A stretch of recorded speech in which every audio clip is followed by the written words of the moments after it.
Hello， 欢迎回到吉米的频道。那在上一集呢，我们一起来到了释迦牟尼佛的出生地蓝毗尼，也和大家分享我比较个人的一面，也就是关于我旅程的蓝图。那今天呢，我们将继续在蓝毗尼前往一些郊区的景点，挖掘更多关于释迦牟尼佛的故事。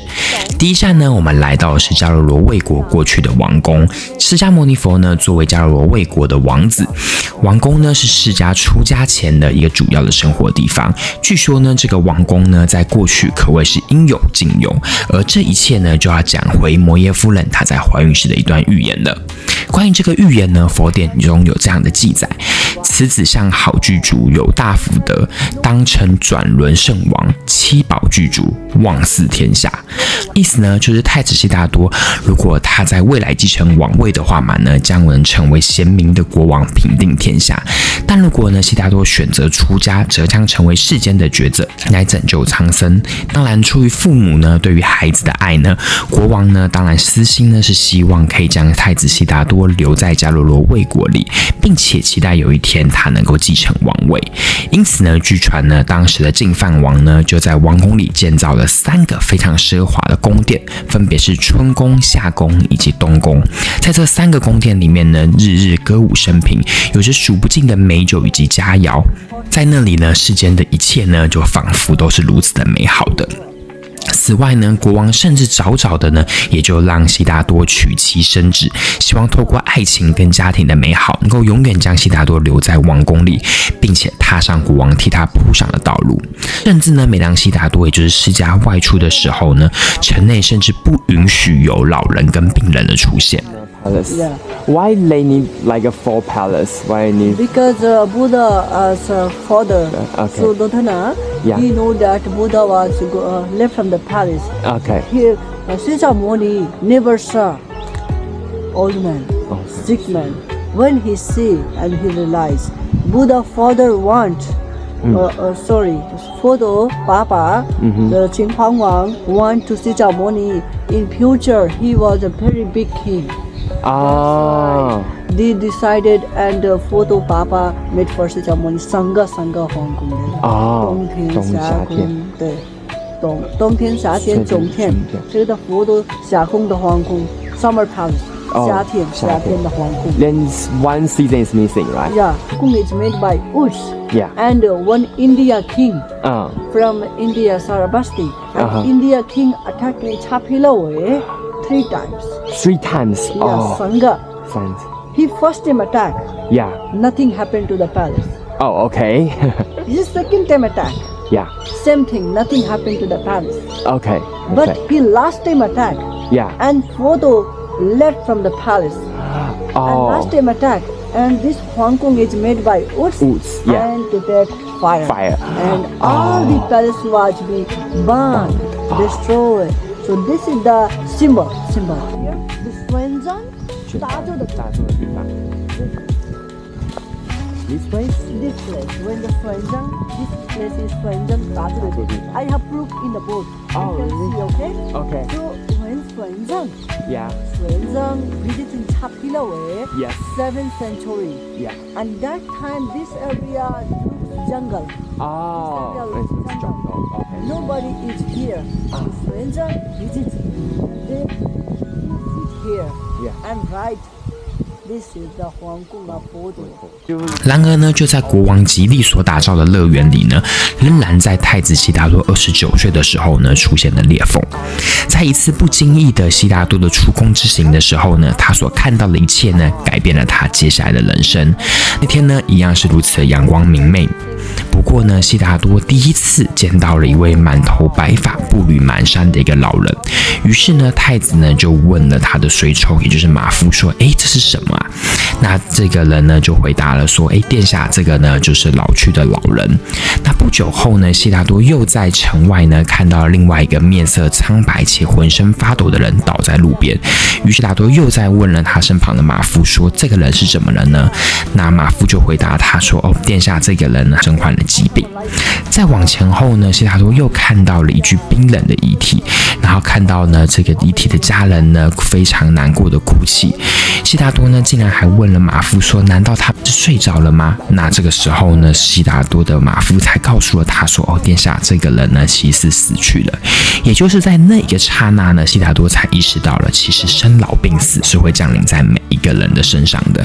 正当悉达多呢陷入了深沉的思考的时候呢，一位身披深衣、神情安然的一个修行者走了过来。于是呢，悉达多又再问了马夫说：“这个人是谁呀？”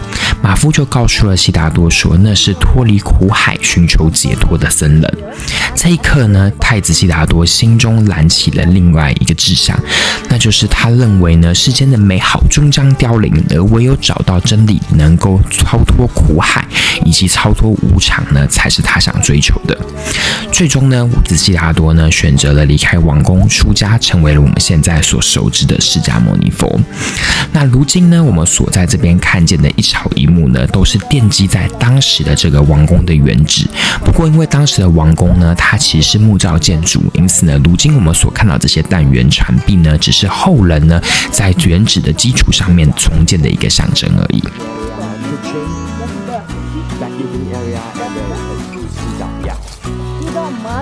Horse driver, yeah. Like a man. Oh, okay. So this is the 4 bedrooms. 4 bedrooms. 这个的睡觉的地方。这个睡觉的 So yeah. this bedroom is very important. Oh, okay. This bedroom. This bedroom. This bedroom where photo was not born in the palace and photo mama Maria Photo dream. Yeah. Oh, This more, place. Oh, more photos mother's dreamed about the elephant going. Oh, that's the place. This That's the the place. place. And this book is a one 宣章. 玄奘 okay. 宣章 write in a book in the Qingfang Wang Palace for 6 bedrooms, Yeah. 1 bedroom, so photo mama Maria Photo dream, and the water well is there, and the seashore area there, and then exhibition and then farm.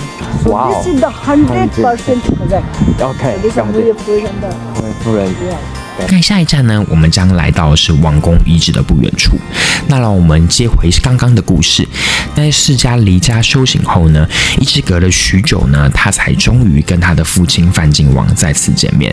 那时的释迦呢，已经成为了一名抉择，而两人的再次相见呢，其实也终于才让了梵净王能够得以真正的了解了自己的儿子。两人相遇的地方呢，便是现在我们大家所见的这个居陀园。如今的居陀园呢，当然也只剩下它的断垣残壁了。不过呢，它却仍然是佛教中非常重要的地标之一。相传呢，释迦的继母呢，也是在这个地方呢遇见释迦后，决定要加入了出家的行列。然而呢，其实过去的出家呢仅限于男性，因此呢，首个打破女性出家的人便是释迦的继母。那当然呢，这也就更加巩固了居陀园在佛教世界的地位，甚至呢，未来释迦的儿子呢，也是在这个地方进行出家的哦。不过呢，我认为居陀园的重要性呢，不单是确立了尼姑体系的诞生，更多的呢，是我认为它回应了佛教世界一直被传统中华文化所认为无法正面回应的这件事情，关于孝道的议题。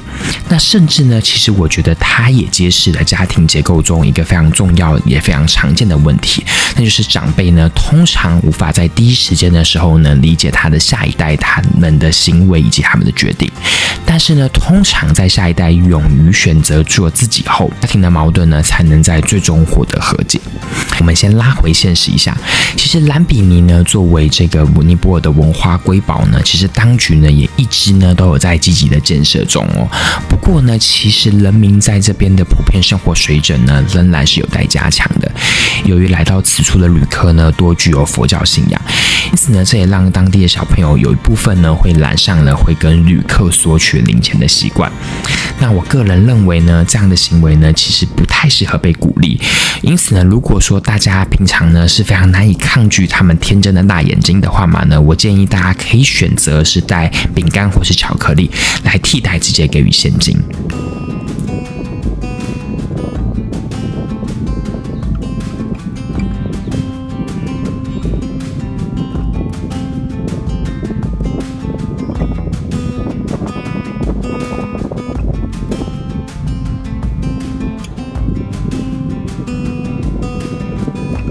好，好的，那让我们再继续接回前面的故事吧。其实带释迦游历各处弘法后呢，最终呢，释迦在居士那街，也就是今天印度的北方邦这个地方圆寂。那他的遗体呢，就在当地进行了火化。火化后呢，留下了一些佛骨舍利，而有了非常著名的八国分舍利的故事。那最终呢，是在多罗的协助之下呢，才解决了这个八国之间的分歧。那最终呢，佛骨舍利呢，也就被分为了9份，包含了前面八国都各拿到1份，还有多罗也拿到了1份。然后另外呢，包含了灰烬呢，也就共同呢，总共被建造为了10座舍利塔。在阿育王弘法期间的时候呢，阿育王呢就曾经下令要到处呢去把舍利塔给打开，然后取走里面的舍利，再广建更多的舍利塔，让世界各地的人呢都可以受到佛教的熏陶。上述的10个舍利塔里面呢，就除了我们现在所看到的这个罗摩迦摩佛塔之外呢，全部都被打开来了。而阿育王呢，也透过了这个打开另外9个佛塔呢，成功建造了84000多个佛塔哦。不过阿育王为什么在当时要打开罗摩迦摩罗佛塔的时候呢，而选择了停下来呢？这个呢就要讲到后面的故事了。当时呢，当阿育王正要打开佛塔的时候呢，龙王那迦呢就现身出现了。他告诉阿育王，这个舍利呢应该要留给未来佛弥勒佛。于是阿育王思考之后呢，就决定作罢，把这个西游经的这个佛塔留了下来。于是呢，我们现在所看到这个小土丘的下方呢，便是世界上唯一的一个初始的舍利塔。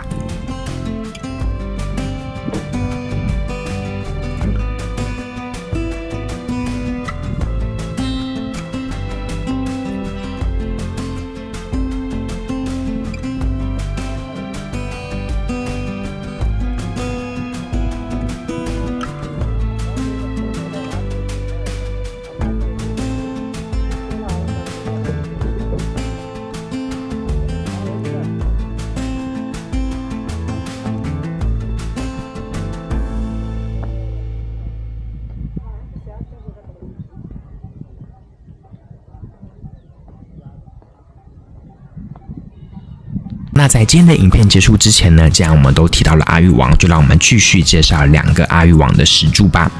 那对于佛教故事有一些了解的朋友们呢，一定知道，其实我们现在所敬拜的这个释迦牟尼佛呢，其实属于过去7佛的最后一位。而在释迦牟尼佛成佛之前呢，其实是有6个佛陀相继的降世呢，普度众生的。其中3位佛陀呢，他是属于神话时代的，而其中另外4位呢，也就是属于我们现在这个现世的。那除了第6佛呢，他的出生地是没有被记载的，其他的另外3个佛呢，其实呢包含了释迦，都是出生在蓝毗尼周边的。因此呢，另外2个阿育王石柱呢，分别呢记录的现世第1佛，也就是第4佛，还有现世第2佛，也就是第5佛，他们的出生地。好啦，那以上呢就是今天带大家去蓝毗尼周边的一些各个景点的介绍啦。那其实呢，许多旅客来到蓝毗尼呢，基本上都是花很多的时间在园区里而已，鲜少是真的有人呢会来到蓝毗尼的各个角落里面去探索这些故事。所以说呢，还希望大家看到这边的朋友们呢，如果你对这个影片内容是有兴趣的，赶紧帮我把订阅和小铃铛都按下去吧。你的留言跟按赞呢，对我来说是很大的鼓励哦。那下一集呢，我们就会回到蓝毗尼的园区，和各位一起游览一下这个佛教联合国的一些许多知名的建筑，并且和大家分享一下，如果你也想要来蓝毗尼的话嘛，有什么注意事项。